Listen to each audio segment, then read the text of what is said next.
नमस्कार, मैं हूं आपके साथ Rahul. Saumitra face to face Madhya Pradesh में आप सभी दर्शकों का बहुत स्वागत है। मध्य प्रदेश में कांग्रेस धर्म के रास्ते 2023 की चुनावी मझधार पार करने की तैयारी में है। इसके लिए कांग्रेस ने धर्म और उत्सव प्रकोष्ठ का गठन किया है। हालांकि कांग्रेस ने इसे साल भर पहले ही कर दिया था। आज उसका महाधिवेशन था। धार्मिक आयोजनों का आयोजन यहां पर किया जाएगा। इसकी शुरुआत जबलपुर से हुई है। पीसीसी चीफ कमलनाथ यात्रा में शामिल हुए और नर्मदा पूजन किया।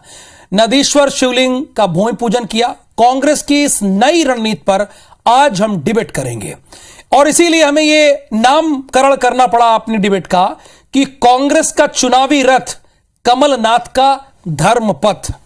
तो अपने दर्शकों को हमेशा की तरह पहले एक रिपोर्ट दिखा देते हैं, उसके बाद करते हैं सीधी बहस, जिसमें भारतीय जनता पार्टी के विधायक होंगे, कांग्रेस के विधायक भी होंगे और एक वरिष्ठ पत्रकार भी होंगे।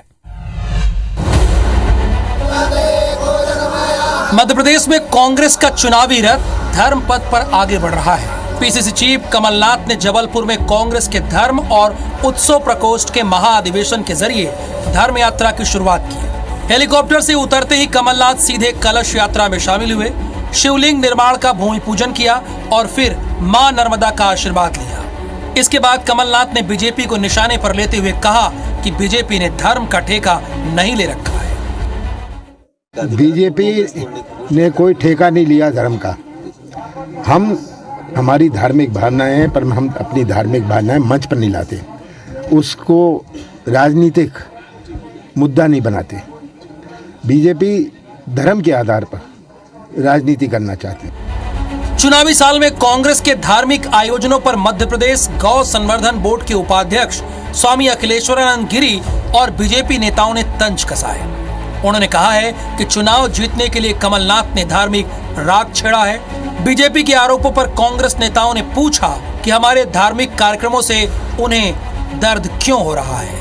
उनकी चालाकी और उनके काम करने के तौर तरीके से मैं ही नहीं, मैं तो एक सामान्य सा व्यक्ति बोल रहा हूं, मैं एक एक नस नाड़ी से परिचित हूं। चुनाव जीतना उनको आता है, इसलिए अब उनको लग रहा है कि ये वाला राग निकालना चाहिए, नर्मदा का डमरू घुमाना चाहिए, शंकर का डमरू घुमाना चाहिए। जिस भगवान श्री राम को एक काल्पनिक कहते थे, राम वामन पथ को बनने नहीं देते थे, और आज अचानक भगवान श्री राम को भी इनके आराध्य हो गए और श्रीमद् भागवत कथाएं भी होने लगी, कार्यक्रम भी इनके साल भर के बनने लगे। निश्चित रूप से चुनाव को देखकर ही ये सब इतनी सक्रियता देखी जा रही है और ये इस तरीके से व्यक्त कर रहे हैं कि हम भी अब धार्मिक हो गए, हम भी अब धार्मिक हो गए हैं। इसके पहले इसका मतलब आप धर्म पर आपकी आस्था नहीं थी। ये भारतीय जनता पार्टी के पेट में दर्द क्यों हो रहा? अगर हम पूजा करें तो तुम्हारे पेट में दर्द होता है, हम कहीं कोई काम करें तो तुम्हारे पेट में, तुम कुछ करते नहीं हो, और अगर कोई दूसरा करता है तो तुम्हें तकलीफ होती है। तो हम तो अनादि काल से मां नर्मदा जी की भक्त हैं, पूजा करते आए हो, करते रहेंगे। इसमें भारतीय जनता पार्टी के कहने या करने से कुछ अंतर नहीं पड़ेगा। कोई भी अनुष्ठान करे तो वो फलीभूत तो होंगी, भगवान की कृपा से प्राप्त होगी ही। मैं तो धन्यवाद करती हूँ कमलनाथ जी को कि उनने अनुष्ठानों को एक राजनीतिक बैनर भी दिया ताकि ये अनुष्ठान और प्रमोट हो सके। कलयुग का प्रभाव है, लोग धीरे धीरे करके अनुष्ठान की महत्ता को भूल रहे हैं। तो ये तो कमलनाथ जी का बहुत सराहनीय प्रयास है कि वे लोगों को अनुष्ठान की महत्ता से अवगत करा रहे हैं। मध्य प्रदेश कांग्रेस धर्म और उत्सव प्रकोष्ठ प्रदेश के सभी जिलों में इसी तरह के धार्मिक अनुष्ठानों का आयोजन करेगा। इससे साफ है कि धर्म पथ के जरिए सत्ता के रास्ते की तलाश शुरू हो चुकी है और 23 के चुनाव में हिंदुत्व प्रमुख एजेंडा रहने वाला है। Bureau report, IBC 24। तो 3 खास मेहमान इस पर बहस करने के लिए हमारे साथ फेस टू फेस मध्य प्रदेश के स्टूडियो में मौजूद हैं। संजय यादव जी हैं, कांग्रेस के विधायक हैं। आशीष शर्मा जी भारतीय जनता पार्टी के विधायक हैं और दिनेश गुप्ता जी मध्य प्रदेश की राजनीति को जानने और समझने वाले हैं, वरिष्ठ पत्रकार हैं। आपका भी बहुत स्वागत है। आशीष जी, सवाल यही उठ रहा है कि संजय यादव की पार्टी यानी कांग्रेस कुछ भी करे तो भारतीय जनता पार्टी के पेट में दर्द होने लगता है। उनका कहना है कि कांग्रेस एकमात्र ऐसी पार्टी है जिसने धर्म के आधार पर बकायदा एक प्रकोष्ठ बनाया है। 34 में से एक प्रकोष्ठ है धर्म और उत्सव, फिर भी प्रॉब्लम है बीजेपी को। क्या वाकई आपको इस बात को लेकर कोई समस्या है? कांग्रेस एकमात्र ऐसी पार्टी है जिसने धर्म के आधार पर इस देश के विभाजन को न सिर्फ स्वीकार किया बल्कि अपने अधिवेशनों से लेकर अपने कार्यक्रमों में पिछले 60 वर्ष के शासनकाल में तुष्टीकरण को बढ़ावा दिया। जब इनको लगा उत्तर प्रदेश जैसे राज्य से सत्ता इनको नहीं मिल पाई, बड़े बड़े राज्यों में धराशायी हो गए, तो इन्होंने गंगा स्नान के लिए जाना शुरू किया, भगवान महादेव के मंदिर पर जल चढ़ाने जाने लगे, नदियों को पूजने लगे, मंदिरों के चक्कर लगाने लगे। उसके बाद भी हल नहीं निकला, क्योंकि जनता समझती है जीवन भर का धर्मपरायण होना और एक दिन के लिए धर्म का चोला ओढ़ लेना, इसमें बहुत अंतर है। कांग्रेस और उसके नेता कितने भी धार्मिक बने, लेकिन इस देश की जनता ये समझती है, हिंदू समाज ये समझता है कि कांग्रेस का धर्म केवल चुनाव तक सीमित रहता है। उसके बाद ये कहां चले जाते हैं, किसी भागवत कथा को कराते हुए नहीं दिखते, किसी जगह ये मंदिरों में जाते हुए नहीं दिखते। निसंदेह धर्म आस्था का विषय है, मैं इससे इनकार नहीं करता, और धर्म पर हमारा कोई कॉपीराइट भी नहीं है, लेकिन भारतीय जनता पार्टी के कार्यकर्ता और नेता जब करते तब कोई सवाल नहीं उठता, क्योंकि हमारे लिए आस्था है, हमारे जीवन का अंग है, भारत की प्राचीन संस्कृति है, सनातन सिस्टम है। लेकिन कांग्रेस करते हैं तो आवाज मैं नहीं उठाता एक राजनीतिक दल होने के नाते, बल्कि उनके अंदर से ही और आसपास से आवाजें आती। बिल्कुल आशीष जी, बिल्कुल यहाँ पर आशीष जी की बात और स्वामी अखिलेश्वरानंद गिरी जो कि उपाध्यक्ष है मध्य प्रदेश गौ संवर्धन की, उनकी बात संजय यादव जी मेल खाती नजर आ रही है। उनका कहना है कि ये जितने भी धार्मिक आयोजन हैं कांग्रेस द्वारा, उसका उद्देश्य राजनीतिक है।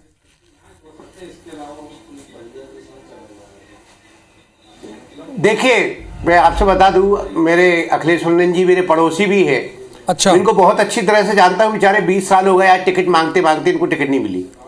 ठीक, ये तो राजनीति का जो चूल्हा पे है, भगवा वस्त्र अगर ग्रहण करते हैं, लेकिन राजनीति में इनकी रुचि ज्यादा रहती है। ये कहलाते संत हैं, वो लोगों को गुमराह भ्रमित करने का काम जब से गौ संवर्धन में बने हैं, जब से गौओं की दुर्दशा ज्यादा हो गई, गौशाला का काम बंद हो गया। अच्छा। तो जब गौ माता की रक्षा नहीं कर सकते तो धर्म के आधार पर अखिलेश्वरानंद जी को तो अधिकार ही नहीं बोलने का, क्योंकि जो व्यक्ति उपाध्यक्ष बने बैठे हैं यहाँ, वो जब से गौशाला बंद हो गई जो कमलनाथ सरकार ने चालू की थी, वो भारतीय जनता पार्टी का जन्म कब हुआ? भारतीय जनता पार्टी का जन्म मुझे जहां तक याद है 77-80 में हुआ। वो जिस दल के साथ जनता पार्टी के साथ मिलकर जनसंघ के नाम पर जब इन्होंने बनाई थी, तो जो जनता दल की विचारधारा थी वो धार्मिक कभी नहीं थी। वो भारतीय जनता पार्टी में जो लोग रहते थे उन लोग ने कभी शायद दुर्गा जी रखने में या गणेश जी रखने में विश्वास नहीं किया। अच्छा। क्योंकि हमें तो ऐसा लगता है चाहे 26 जनवरी हो, 15 अगस्त हो, या नवरात्रि का पर्व हो या गणेश उत्सव हो, इसमें अपने आप मोहल्ला के लोग कांग्रेसी को बुलाते हैं, कांग्रेसी बढ़ चढ़ कर हिस्सा लेते रहे। भारतीय जनता पार्टी को लगा कि ये तो धार्मिक भी है, सोशल भी है, तो इन्होंने धर्म की आड़ में राजनीति शुरू कर दी। हमने धर्म की आड़ पे हम दिखाते नहीं है। मैं पूछना चाहता हूँ, मेरे मित्र हैं आशीष जी, मैं उनकी कोई बात का जवाब नहीं देना चाहता हूँ। अच्छा। लेकिन उनसे पूछना चाहता हूँ क्या भारतीय जनता पार्टी के आज मैं जो बोल रहा हूँ हो सकता है सर, अगर आप लोग इस बहस में मित्रता दिखाएंगे तो मध्य प्रदेश की जनता को जवाब नहीं मिल पाएगा ना, तो कम से कम 20 मिनट मित्रता छोड़ दीजिए। आप दोनों लोग मित्र होंगे, ठीक है। दिनेश गुप्ता जी, अब मैं आपसे ये पूछना चाह रहा हूं कि अब तो राजनीतिक दल बाकायदा एक प्रकोष्ठ का निर्माण करने लगे हैं, धर्म और उत्सव। हालांकि कांग्रेस ये पिछले 1 वर्ष से इसका आयोजन करती आ रही है, इसे कैसे देखते हैं आप? एक राजनीतिक दल अब बाकायदा प्रकोष्ठ का निर्माण कर रहा है। देखिए, धर्म का उपयोग राजनीति में नहीं किया जा सकता, ये चुनाव आयोग के भी निर्देश हैं और हमारी संवैधानिक व्यवस्था। वैसे भी हम एक धर्मनिरपेक्ष देश हैं, और उसमें यदि राजनीतिक दल किसी धर्म विशेष का झंडा लेके अपना घूमेंगे तो मुझे लगता है कि जो समाज के अन्य वर्ग हैं उनको कहीं ना कहीं असुरक्षा का भाव पैदा होगा। और कांग्रेस जो हमेशा धर्मनिरपेक्ष राजनीति की हिमायती रही, यदि आज वो विशेष धर्म की बात कर रही है या भारतीय जनता पार्टी के एजेंडे को किसी भी रूप में स्वीकार कर रही है, तो कह सकते हैं हम कि वो डिफेंस में कुछ ना कुछ वो ये कदम उठा रही है। क्योंकि कहीं ना कहीं इतने सालों में ये तो हुआ है कि कांग्रेस पार्टी की जो इमेज है वो लगातार ऐसी बन गई है कि वो मुस्लिम परस्त हैं या वो तुष्टीकरण की नीति अपना रहे हैं। तुष्टीकरण का जो आरोप कांग्रेस पर लगता है भारतीय जनता पार्टी लगाती है, वो आरोप जो है कांग्रेस पार्टी नहीं लगा पाती जिस तरह से भारतीय जनता पार्टी पे लगाना चाहिए कि आप भी तुष्टीकरण की राजनीति करते हैं, क्योंकि हमारे यहाँ जो चुनाव है वो किसी धर्म संसद का नहीं है 2023 में, वो मध्य प्रदेश की विधानसभा का चुनाव है और जिसमें लोगों के मुद्दे की बात होना चाहिए कि आप कहाँ पूजा पाठ करते हैं। आपका यदि व्यक्तिगत विषय है तो फिर सार्वजनिक समारोह क्यों हो, इसके लिए होना भी नहीं चाहिए। आप तो मुद्दे जो हैं आप करिए, आप उत्सव मनाइए, लेकिन आप धार्मिक आयोजन जो है राजनीतिक दल करें तो निश्चित तौर पर लोगों को जो है लगता है कि आप कहीं ना कहीं चुनाव दिनेश जी, आप ये कह रहे हैं कि मैं तो कांग्रेस की वेबसाइट चेक कर रहा था तो बकायदा इनके 34 प्रकोष्ठ हैं, उसमें से एक प्रकोष्ठ धर्म और उत्सव प्रकोष्ठ है। और मैंने ये भी चेक किया कि इन्होंने 52 जिलों में अपने जिलाध्यक्ष भी नियुक्त कर रखे हैं। तो संजय यादव जी, यहां पर एक वरिष्ठ पत्रकार सवाल उठा रहे हैं आपके इस प्रकोष्ठ पर कि धर्म और राजनीति में एक गैप होना चाहिए। नहीं, देखिए, ये तो भारतीय जनता पार्टी ने परंपरा शुरू की ना। पहले तो ये इस देश में ऐसा कुछ नहीं था। जो धार्मिक कार्यक्रम आयोजन करते रहे वो लोग करते रहे, दिखावा नहीं करते रहे। हम तो अनादिकाल से करते आए, सनातनी धर्म लोग हैं। अब मैं अपनी बताऊं कि मैंने कितनी कथा करवाई या कितने करवाता हूं, ये मुझे भारतीय जनता पार्टी को प्रमाण पत्र लेने की जरूरत नहीं है और देने की भी जरूरत नहीं है। इन लोग तो राजनीति के लिए धर्म का उपयोग कर रहे हैं।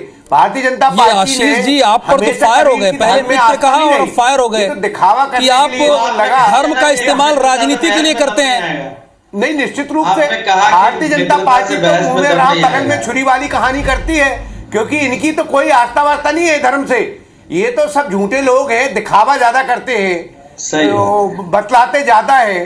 क्योंकि पहले भाग में मित्र कहा और अब झूठे पे आ गए। तो भारतीय जनता पार्टी का चरित्र भी नहीं है, देखिए ये विचारधारा भी नहीं है। ये तो शुरू से कांग्रेस पार्टी का दुर्भाग्य देखिए, नास्तिक है, उनको धार्मिक प्रकोष्ठ अपनी पार्टी में बनाना पड़ रहा है, ये दिखाने के लिए कि हम बहुत धार्मिक है। चाहे इनके कोई नेता हो, राजनीतिक दल हमेशा नास्तिक रहे, की सबसे पुरानी पार्टी कहता है वाले लोग। संजय जी, आशीष जी को मैंने थोड़ा मौका दिया था, प्लीज उनकी बात सुन लेते हैं, फिर मैं आपके पास आ रहा हूँ। चाहे मंदिर के नाम पे चंदा वसूले, एक राजनीतिक दल का जो सक्षम होता वही करता है। देखिए ये तो वो धर्म से इतना दूर हो गया है, लोगों को उसकी धार्मिक आस्थाओं पर विश्वास नहीं बचा है, इसलिए उसको अपने यहाँ पर धार्मिक प्रकोष्ठ बनाना। 2 नंबर का पैसा अनुसूचित जाति जनजाति इंदिरा गांधी जी को याद करिए, शिक्षा प्रकोष्ठ, इंदिरा गांधी जी किस बाबा कई सारे प्रकोष्ठ हमने देखे, मोदी बाबा को याद करिए। यहाँ कौन लेकिन धर्म और उत्सव प्रकोष्ठ भी कांग्रेस ने बना दिया। मतलब उनको इस बात का एहसास है कि जो जनता है वो ये नहीं मानती कि कांग्रेस में धार्मिक आस्थाओं में कोई विश्वास है। आशीर्वाद लिया है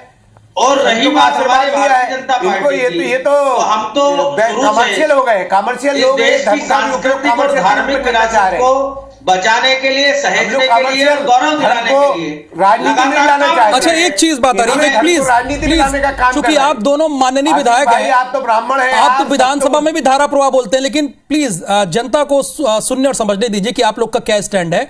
संजय यादव जी, जो आपने धर्म और उत्सव प्रकोष्ठ बनाया है उस पर आशीष जी सवाल उठा रहे हैं कि ये सब चुनावी है और कुछ है नहीं। भले ही आपने 1 साल पहले इसे बना लिया था, लेकिन आज ये प्रश्न चिन्ह है इस पर, जो कि बीजेपी उठा रही है। देखिए, निश्चित रूप जो देखिए वो आशीष अगर प्रश्न चिन्ह लगा, उसका जवाब मेरे को इसलिए नहीं देना कि हम अगर प्रकोष्ठ बना रहे तो उनको तकलीफ क्या है, क्या तकलीफ है धार्मिक प्रकोष्ठ जो लोग रुचि रखते हैं। आप उन्हीं से पूछ लेते हैं ना, तकलीफ क्या है? आपके बगल में बैठे आशीष जी, क्या तकलीफ है अगर वो धर्म उत्सव प्रकोष्ठ बना रहे हैं तो? इन्होंने क्यों बनाया ये बताएं भाई, इन्होंने क्यों धर्म और उत्सव प्रकोष्ठ बनाया ये बताएं। क्या जरूरत है धर्म और उत्सव प्रकोष्ठ बनाने की?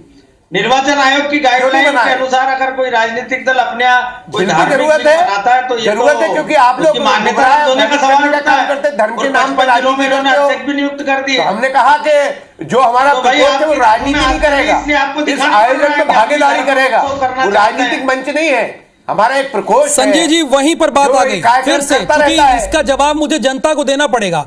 आशीष जी ये प्रश्न उठा रहे हैं कि आपने धर्म और उत्सव प्रकोष्ठ क्यों बनाया, ये प्रश्न उठ रहा है। जवाब दो ना भैया, इसका जवाब सर। कौन से धर्म का पालन? एक मिनट सर, एक मिनट, उनका जवाब देने दीजिए आशीष, एक मिनट।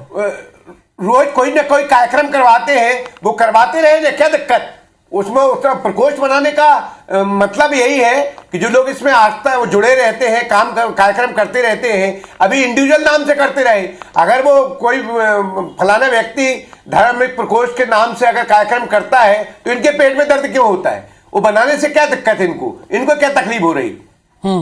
आशीष जी मैं बता दूं इसका पूरा आशीष जी एक मिनट, हम पूजा धर्म और उत्सव प्रकोष्ठ का पूरा प्लान तैयार है।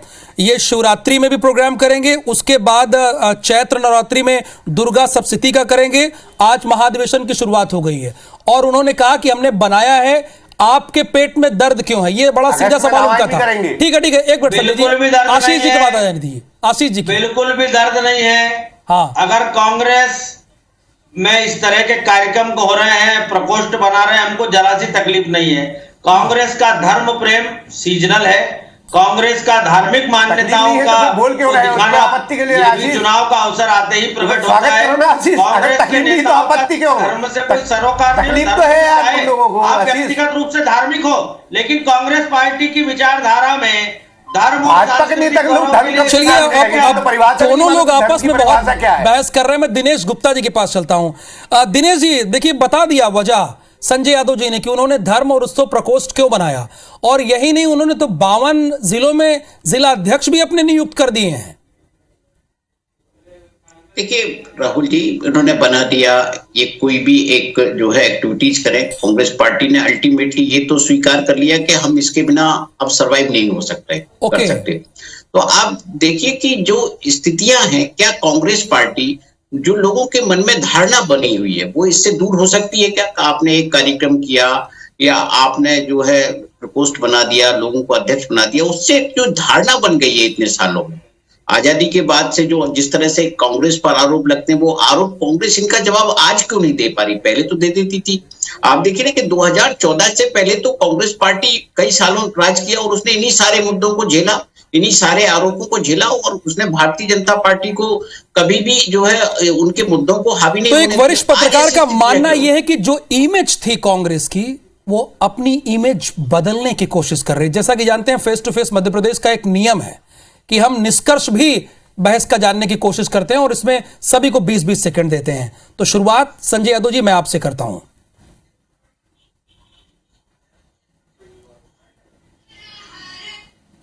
जी देखिए, हम प्रभु के भक्त हैं, वो प्रभु की मां नर्मदा के पावन वासी हैं हम लोग। स्वाभाविक के पूरे मध्य प्रदेश की जो जीवन रेखा है, जीवन रेखा के साथ शिवराज जी ने धोखा दिया था। इन्होंने गंदे नाले बंद करने की बात की थी, नहीं कर पाए। इन्होंने नर्मदा पथ की बात की थी, ये नहीं कर पाए। तो ये लोग धर्म के नाम पे झूठ बोलते हैं। हम धर्म जनता के बीच में जो आस्था, your time is over sir. Ashish ji, Congress का धर्म से कोई लेना देना नहीं है, इसलिए अपने जो ऊपर जो कलंक लगा है, अपनी जो विरोधी छवि जनता के बीच बनी है, उसको साफ करने के लिए उन्होंने धर्म और उत्सव प्रकोष्ठ बनाया है। जैसे ही चुनाव निपटेंगे और ये चुनाव हार के मध्य प्रदेश में घर जाएंगे, वैसे इनके उत्सव और धर्म सब बंद हो जाएगा। फिर इनका वही तुष्टिकरण चालू होगा जो देश की जनता ने देखा है, जाना है और समझा है। Dinesh ji, final statement. कि जो विपक्षी दल की जो भूमिका होना चाहिए कांग्रेस पार्टी को, वो निभाना चाहिए। जनता को बहुत सारी उम्मीदें विपक्षी दलों से होती है। यदि विपक्षी दल ही जो है कीर्तन और उसमें लग जाएगा, तो मुझे लगता है कि उनके मुद्दों को, जनता के जो मुद्दे थे उनको कोई आवाज नहीं मिल पाएगी। और फिर मुद्दे, सरकार यही चाहती है कि जनता के मुद्दे हैं, जो नाराजगी है वो दबी रहे। तो कांग्रेस को मूलतः उनको मुद्दे पर आना चाहिए जो जनता से जुड़े। बिल्कुल, बीजेपी का मानना है कि चुनाव जीतने के लिए ये एजेंडा है, लेकिन कांग्रेस कहती है कि हमारा एजेंडा ऐसा नहीं है, हम पब्लिसिटी नहीं करते। धर्म हमारी आस्था का विषय है। जनता को तय करना है कि ये धर्म और उत्सव प्रकोष्ठ के मायने क्या है और वो कैसे लेते हैं। फिलहाल फेस टू फेस मध्य प्रदेश की आज की इस बहस में संजय यादव जी, आशीष शर्मा जी और दिनेश गुप्ता जी, आपका बहुत धन्यवाद और मध्य प्रदेश की जनता का बहुत बहुत आभार। धन्यवाद, नमस्कार।